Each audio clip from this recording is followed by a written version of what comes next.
Hello friends, आपका स्वागत है हमारे चैनल पे। और आज हम स्टार्ट कर रहे हैं क्लास 9 का एक chapter, matter in our surroundings. Matter in our surrounding, matter का मतलब है पदार्थ। हमारे आसपास जितने हैं पदार्थ, वो क्या पदार्थ क्या होते हैं, तो इस बारे में हम पढ़ेंगे। इंट्रोडक्शन ऑफ मैटर, यानी पदार्थ होता क्या है, उसके बारे में हम जानेंगे। दूसरा टॉपिक हम पढ़ेंगे physical nature of matter. Physical nature का मतलब है, वो फिज़िकल का मतलब कि वो दिखता कैसा है, मतलब वो सॉलिड है, लिक्विड है, उसकी फ़िज़िकल अपीयरेंस कैसी है, ये हम उसके बारे में जानेंगे।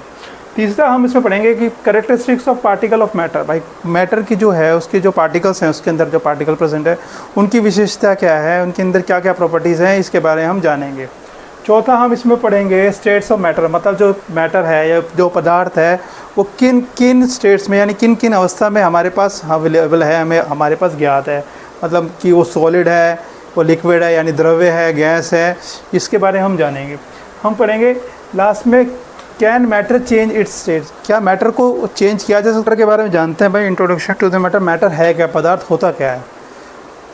कुछ भी चीज़ जिसके पास अपना मास यानी द्रव्यमान और वो एक स्पेस ऑक्यूपाई करता है, उसमें को मैटर कहते हैं। मान लो मेरे हाथ में पेन है, अब ये पेन कितना है, कुछ तो इसका वेट होगा, चाहे 50 ग्राम 100 ग्राम, और इसने एक थोड़ा सा स्पेस भी ऑक्यूपाई कर रखा है, तो ये मैटर की श्रेणी में आता है, इसको हम मैटर कह सकते हैं। आप अपने आसपास भी चीज़ें देखेंगे, ये बोर्ड हो गया, बेड हो गया, चेयर होगी, कुर्सी होगी, जिसका भी कोई मास और जो स्पेस ऑक्यूपाई करता है, उसे हम मैटर कहते हैं। ठीक है। एक और जो है पॉइंट मैं ऐड करना चाहूँगा कि मैटर के बारे में, मैटर उसे भी कहते हैं जिससे हम अपने किसी भी सेंस ऑर्गन, जैसे अपनी नाक से हम महसूस कर सकते हैं, उसे भी हम मैटर कहते हैं। अच्छा, ये बात डेफिनेशन में लिखी होती है, लेकिन मैं आपको बताने के लिए कर रहा हूँ। मान लो आप जो है इस कमरे में बैठे हुए हो, और इस कमरे और आपकी मम्मी है गलती से गैस जो है खुली छोड़ के आ गई, गैस लीक हो रही है, तो गैस लीकेज है, वहाँ पर जो गैस लीकेज हुई वो आपको यहाँ पर स्मेल आ गई, तो स्मेल आ गई, इसका मतलब वहाँ के जो पार्टिकल्स थे वो मूव होके यहाँ पर आ गए।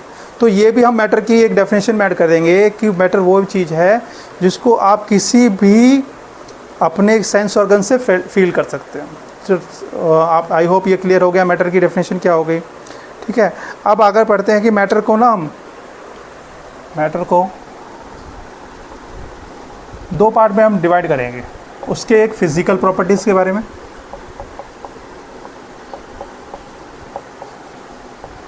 और एक इसकी केमिकल प्रॉपर्टीज़। अभी केमिकल प्रॉपर्टीज़ आपको पढ़नी नहीं है, जब आप हायर क्लासेस में जाएंगे तब आप केमिकल प्रॉपर्टीज़ पढ़ेंगे।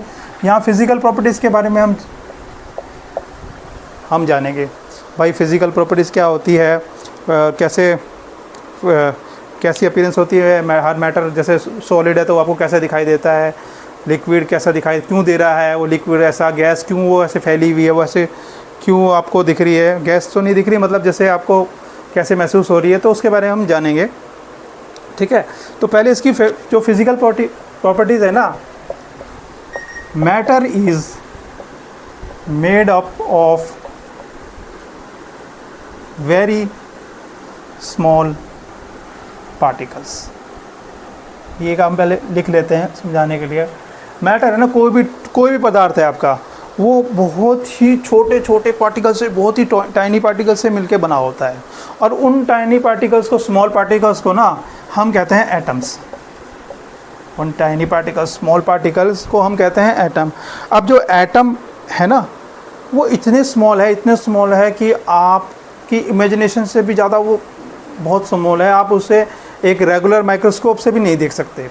उसके लिए आपको स्पेशल टाइप का माइक्रोस्कोप यानी इलेक्ट्रॉन माइक्रोस्कोप चाहिए होगा, तब आप उसके एटम्स को देख सकते हैं। तो आप इसके बारे में पहले इसकी कैरेक्टरिस्टिक्स नोट कर लीजिए कि matter is made up of very small particles called atoms. ठीक है। और दे आर वेरी टाइनी, बहुत स्मॉल है। आपकी इमेजिनेशन जितनी हो सकती है उससे भी ज़्यादा छोटे हैं ये, इतने छोटे हैं ये। ठीक है। तो आई होप आप इसको पॉइंट को देखिए। अब हम दूसरे पॉइंट पे चलते हैं। हम बताते हैं कि दूसरा पॉइंट क्या होता है। आप इसकी फ़िज़िकल जो है प्रॉपर्टीज़ हो गई, ये इसकी पहली वो है। तो आई होप देखिए, आप इसको समझिए। अच्छा, फिज़िकल प्रॉपर्टीज़ है ना, फिज़िकल प्रॉपर्टीज़ दिख रहा है, फिज़िकल प्रॉपर्टीज़ अच्छा, फिजिकल प्रॉपर्टीज़ तो ठीक है, आपने आपको समझा दिया। फिजिकल प्रॉपर्टी में ना एक पॉइंट और ऐड करिए कि फिजिकल प्रॉपर्टीज़ का मतलब है कि पार्टिकल्स का अरेंजमेंट कैसे है, कैसे वो अरेंज है।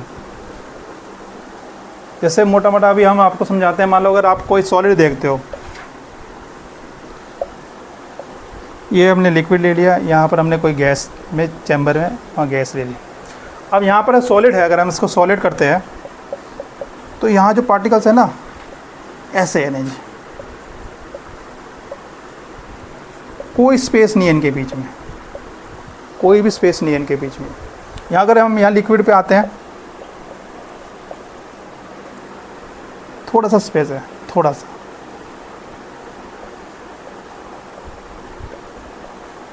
जल्दी जल्दी। और गैस में कोई यहाँ है, कोई यहाँ है, कोई यहाँ है, कोई यहाँ है, कोई यहाँ है। तो ये जो है, ये हमने बता दिया कि फिज़िकल प्रॉपर्टी क्या होती है। अच्छा, एक ना 9th के अंदर एक NCERT में एक ना एक्टिविटी दी गई है, वो एक्टिविटी ना बार बार क्वेश्चन में भी पूछ ली जाती है बार बार। तो क्वेश्चन में एक्टिविटी क्या है, मैं आपको बताता हूँ। एक्टिविटी में क्या किया कि पार्टिकल स्मॉल जो होता है, इसको दर्शाने के लिए एक एक्टिविटी की गई। उन्होंने क्या किया, इसको रब करते हैं जल्दी से ही। उन्होंने क्या किया, 2-3 क्रिस्टल ना, 2-3 क्रिस्टल पोटेशियम परमैंगनेट के ले लिए, KMnO4 कहते हैं इसको, ठीक है। और वो पोटेशियम परमैंगनेट लेने के बाद 2-3 क्रिस्टल जो है वो एक 100 ml पानी में डाल दिए। जल्दी से बताते हैं इसको, 100 ml पानी में डाल दिया। अब डालने के बाद ये इसका जो कलर है ना, वो थोड़ा सा वॉयलेट हो गया, चेंज हो गया, वो इसकी पोटेशियम परमैंगनेट की वजह से वो चेंज हो गया। अब चेंज होने के बाद 100 ml जब डाला तो इसी सॉल्यूशन में से 10 ml निकाला और एक दोबारा 90 ml में डाल दिया। तो ऑब्जर्वेशन ये आई, फिर एक और ऐसे करके देखा इन्होंने, फिर उन्होंने एक से करके देखा कि यहाँ से भी निकाला 10 ml, फिर 90 में कलर में आ गया। तो ऑब्जर्वेशन देखा कि यहाँ जो कलर आया ना, वो वायलेट कलर का आया थोड़ा सा, तो यहाँ भी कलर जो है अपीयर हो गया, वायलेट कलर हल्का सा अपीयर हो गया। और फिर इसमें से 10 ml निकाला था ना, वो इसमें डाला 90, तो यहाँ भी कलर अपीयर हो गया। इसका मतलब ये हुआ, कंक्लूजन ये निकला कि जो पार्टिकल्स है ना मैटर के, वो बहुत ही माइन्यूट है। आप चाहे उसे कितनी बार भी डाइल्यूट करते रहोगे, लेकिन हाँ, यहाँ कलर में वेरिएशन आता रहेगा, लेकिन कलर ज़रूर दिखाई देगा। इसका मतलब ये है, पार्टिकल्स इतने छोटे हैं, आप चाहे उसे कितनी भी डाइल्यूट करो, वो आपको अपना प्रेजेंस दिखाते रहेंगे। ये एक छोटी सी एक्टिविटी थी 9th क्लास के अंदर आती है, वो हम दिखा देते हैं, ठीक है। अब आगे बढ़ते हैं हम इसके अंदर, जल्दी से इसको रब कर देते हैं। अब आगे इसके अंदर हम बढ़ते हैं कि characteristics of particles of matter क्या होते हैं। कैरेक्टरिस्टिक्स हमने जानी, उनकी विशेषताएं क्या है, विशेषता के बारे में हमने जाना, विशेषता क्या होती है भाई, विशेषता क्या है, ठीक है। पहली विशेषता ये है कि ना पार्टिकल्स के अंदर ना characters have space between the, मतलब कोई भी मैटर है, उनके पार्टिकल्स के बीच में ना थोड़ा सा स्पेस हमेशा होता है, हमेशा। अच्छा, अब ये बात अगर हम देखते हैं कि सॉलिड की बात देखते हैं, सॉलिड में तो सॉलिड में ना बहुत ही लीस्ट स्पेस होता है, स्पेस ना के बराबर ही होता है इसके अंदर। और गैसेस के अंदर है ना, गैसेस के अंदर सबसे ज़्यादा स्पेस होता है, कहाँ पड़ा है ये मॉलिक्यूल, यहाँ रखा है। और लिक्विड के अंदर होता है थोड़ा सा स्पेस। इसको समझने के लिए ना बहुत ही एक छोटा सा घर में एग्जांपल है, वो हम डेली लाइफ में भी यूज़ करते हैं। मान लो अब क्या हुआ, आपने एक गिलास पानी लिया, ये पानी लिया इसके अंदर, ठीक है, वाटर लिया। अब आपको लग रही थी प्यास, आपने कहा नहीं, मैं तो नमक चीनी का घोल पीऊँगा इसके अंदर, वो मेरा डिहाइड्रेशन हो गया है, नमक चीनी का घोल पीऊँगा। तो आपने इसमें 1 चम्मच चीनी डाल दी, 1 चम्मच इसमें स्पून इसमें इसने आपने चीनी डाल दी, चीनी यानी शुगर। जब आप शुगर डाली ना आपने, तो आपने देखा जब आपने उसको डाइल्यूशन किया, जब आपने घुमाया उसको, घुमाते गए घुमाते गए, तो चीनी क्या है सोल्यूट और पानी क्या है अपना सॉल्वेंट। तो आपने देखा चीनी ने ना बिल्कुल गायब हो गई, चीनी जो है बिल्कुल दिखनी बंद हो गई आपको, क्योंकि ये हुआ इस वजह से क्योंकि लिक्विड के अंदर थोड़ा स्पेस है, लिक्विड के अंदर थोड़ा स्पेस है। आपने जब चीनी घोली ना तो चीनी ने यहाँ अपनी जगह बना ली और ये एक परफेक्ट सोल्यूशन बन गया। ये चीनी इसमें पूरी घुल गई और ये परफेक्ट सोल्यूशन बन गया। तो हमने इसको एक बेसिक एग्जांपल से समझा, ठीक है। आगे दूसरा जो हमारा कैरेक्टरिस्टिक्स है ना, वो दूसरा कैरेक्टरिस्टिक्स है इसका, दूसरी विशेषता है कि पार्टिकल्स है ना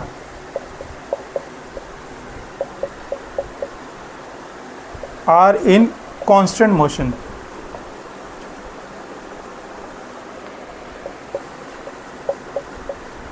मतलब क्या हुआ इस बात का, जो भी मैटर के अंदर पार्टिकल्स है ना वो हमेशा घूमते रहते हैं, मोशन में रहते हैं, इधर से उधर घूमते रहते हैं।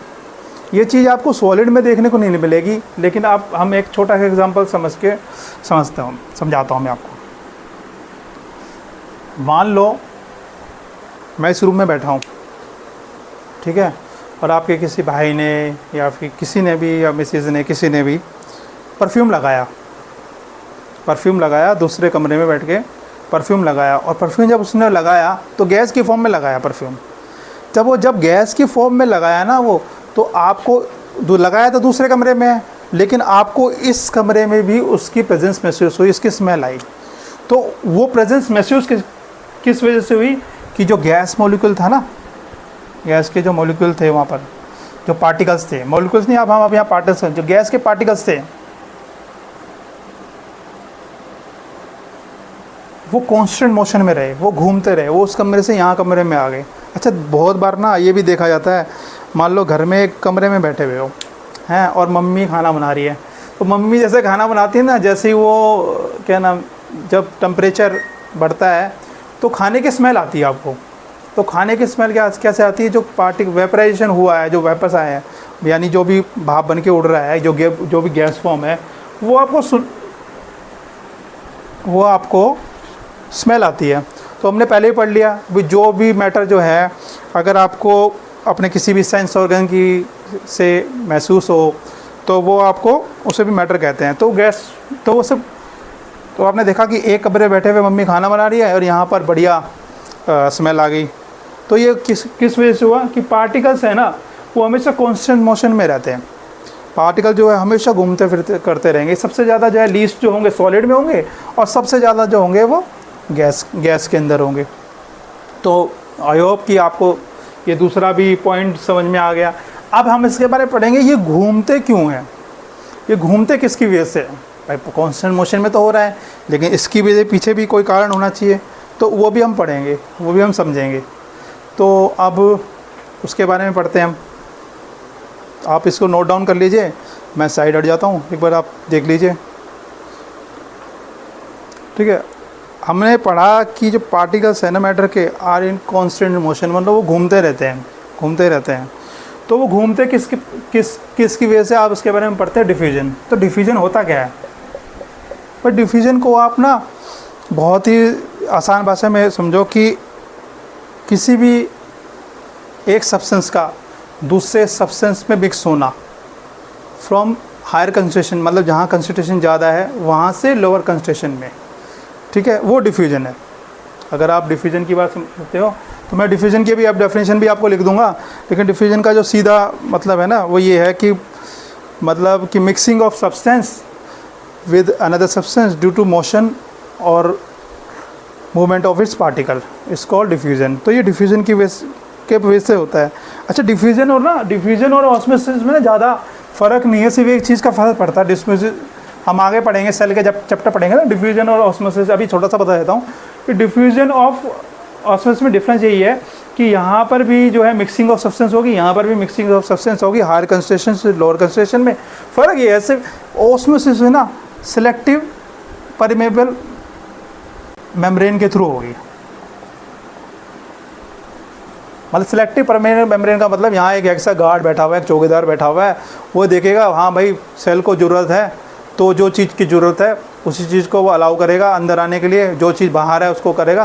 फालतू की कोई भी इम्प्योरिटीज़ है ना अंदर बाहर नहीं आ सकती। तो ये बेसिक सा डिफरेंस है। तो अब डिफ्यूजन की वजह से हम डिफ्यूजन पे दोबारा आते हैं। डेफिनेशन वही है, the mixing of substance from higher concentration to lower concentration due to movement of particles. ये डेफिनेशन है इसकी। ये तो डिफ्यूजन हो गया।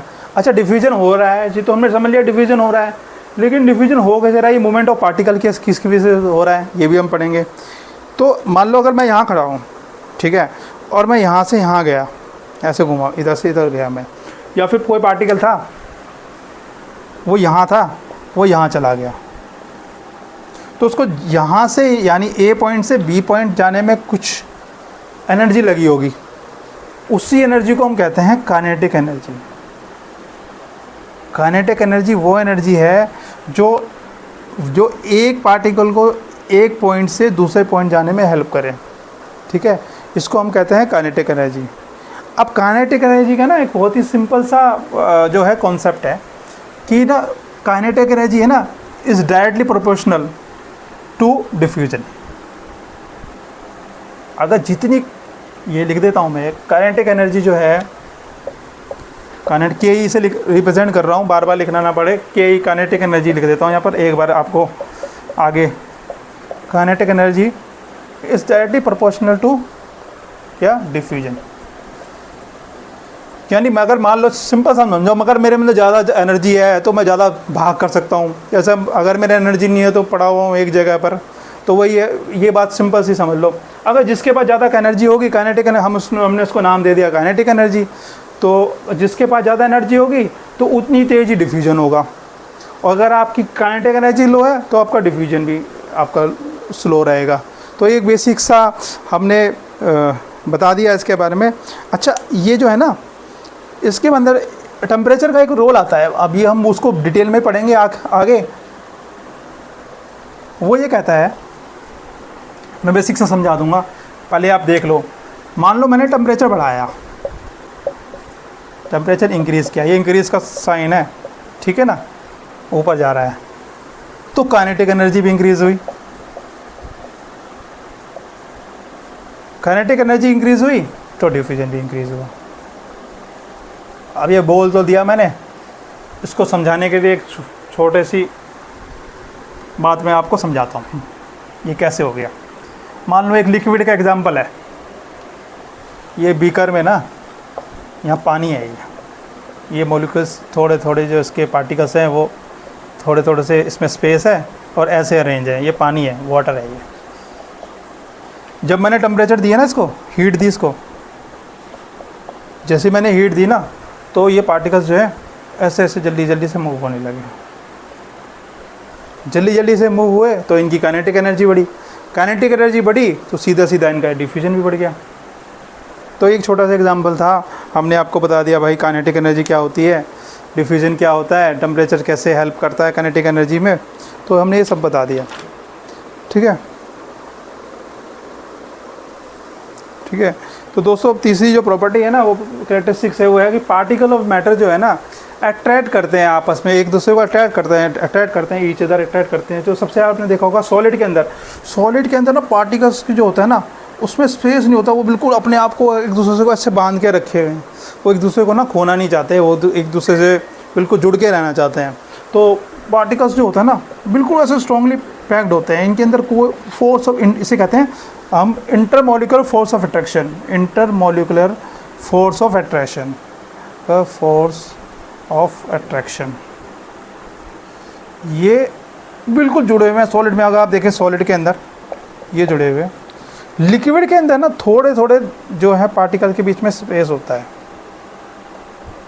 ये जैसे हमने पहले देखा, और गैस में तो होता ही बहुत ज़्यादा है, कहाँ भी पड़े हुए हैं, ठीक है। इंटरमॉलिक्यूलर फोर्स ऑफ अट्रैक्शन होता है सबसे ज़्यादा होता है सॉलिड के अंदर, फिर उससे थोड़ा कम होता है लिक्विड के अंदर, फिर उससे सबसे ज़्यादा होता है इसमें गैस में बिल्कुल नहीं होता इंटरमोलिकुलर फोर्स। सबसे ज़्यादा जो फोर्स होता है और अट्रैक्शन होता है वो सॉलिड के अंदर होता है। अब देखो आपने ना एक एग्जांपल से समझते हैं इसको। मान लो आपको मैंने बर्फ़ दे दी, बर्फ़ या कोई भी सॉलिड पार्ट दे दिया, तो मैं उसको बोलता हूँ क्या सॉलिड में से हाथ ऐसे निकाल सकता है अपना? नहीं निकाल पाओगे, क्योंकि सॉलिड में ना अपना जो ये जितने भी ये अंदर पार्टिकल्स हैं, जितने भी यहाँ पर ये मॉलिक्यूल्स हैं, ये अपने आप को ऐसे जकड़े हुए हैं, बिल्कुल ऐसे जकड़े हुए हैं, बिछड़ना नहीं चाहते। अब यही बात देखो लिक्विड की। लिक्विड के अंदर अगर मैं बाल्टी के अंदर पानी के अंदर अगर मैं हाथ डालूँगा ना, पानी के अंदर हाथ डालूँगा, यहाँ पर भी अट्रैक्शन है, लेकिन यहाँ स्पेस है थोड़ा सा। आप देखो कि थोड़ा सा यहाँ स्पेस है। तो पानी के अंदर अगर हाथ घुमाओगे ना, ऐसे ऐसे करके हाथ घुमाओगे तो घूम तो जाएगा, लेकिन थोड़ी सी ना आपको हल्के साथ फोर्स लगेगा। तो ये जो चीज़ है ना यहाँ पर देखते, जैसे आप स्विमिंग करी हो, अगर आपने कभी स्विमिंग करी होगी ना, तो स्विमिंग के अंदर ना ताकत बहुत लगती है।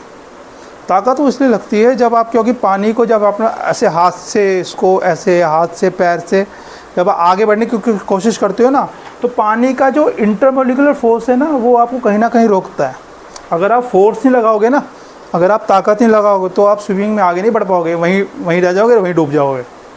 तो पानी के अंदर जो है वो स्पेस तो है, लेकिन थोड़ा स्पेस है, ये थोड़ा स्पेस है। तो इसलिए आप देखा गया कि स्विमिंग की तरह ना ताकत बहुत लगती है आपकी। और गैस में तो एक यहाँ पड़ा हुआ है, एक यहाँ पड़ा हुआ है, एक यहाँ पड़ा हुआ है, यहाँ पर पड़ा हुआ है। यहाँ पर तो कोई वो ही नहीं है, इंटरमोलिकुलर फोर्स ऑफ अट्रैक्शन ही नहीं है। और गैस, कोई भी गैस ले, जैसे मान लो आप घर पे खाना बना रही है मम्मी और उसमें वेपर्स आ रहे हैं या फिर गैस जो निकल रही है, उस पर ऐसे हाथ डालो, ऐसे हाथ डालो और आराम से आपका हाथ जो है मूवमेंट हो जाएगी और उसमें आपको फोर्स भी लगेगा। ठीक है, तो ये हमने जो पढ़ लिया अभी तक, स्टेट्स ऑफ मैटर पढ़ लिया, उसके हमने पढ़ा इंट्रोडक्शन ऑफ मैटर क्या होता है, मैटर के बारे में जाना, उसकी फ़िज़िकल प्रॉपर्टी के बारे में जाना और उसकी कैरेक्टरिस्टिक्स के बारे में जाना। अब नेक्स्ट पार्ट में मैं आपको पढ़ाऊँगा इफ़ेक्ट ऑफ टेम्परेचर और प्रेशर क्या होता है, सेल्सियस और केल्विन क्या चीज़ है, केल्विन स्केल क्या है, सेल्सियस क्या होता है, और सबसे इम्पोर्टेंट जो है कि इवेपोरेशन क्या होता है, सब्लिमेशन क्या होता है, कंडेंसेशन क्या होता है, वेपराइजेशन क्या होता है। तो नेक्स्ट पार्ट में हम उसको कवर करेंगे। तो हमारे साथ जुड़े रहिए और ऐसे ही हमारी वीडियो को लाइक करिए, सब्सक्राइब करिए देखने के लिए, और हमें ऐसे ही इंस्पिरेशन देते रहिए। जय हिंद, जय भारत।